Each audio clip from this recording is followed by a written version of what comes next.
orang plastik lah. Kasut kat sini, mana kerja dia tu? Ya bang, abang nak try kasut yang macam mana? Cari kasut mana? Oh boleh.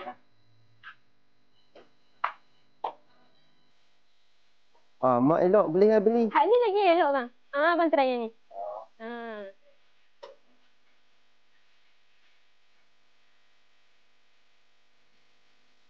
Ngam tak bang?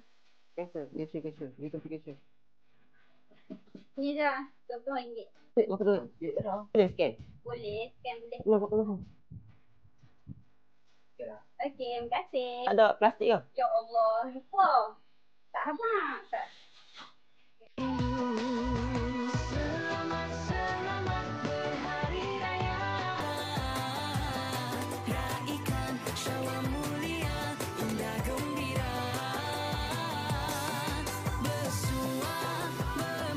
Okey, dekat sini hampa boleh tengok ada pelbagai jenis kasut yang ada kat sini dari lelaki dan juga wanita tau. Memang mereka dah bagi diskaun kat hampa dah, memang murah. Selain tu, kat sini ada kasut budak-budak yang nak kasut yang untuk anak-anak hampa boleh main kat sini. Serendah RM10 saja tau hampa. Kat sini juga ada beg-beg untuk hampa yang nak balik kampung nanti, hampa boleh pilih macam-macam jenis beg yang ada kat sini. Hampa boleh pilih macam-macam jenis design yang ada kat sini. Serendah RM30 sahaja hampa. Sempena bulan puasa ni, kami ada buat offer. Macam hampa boleh tengok kat depan ni, kami offer serendah RM10 sahaja.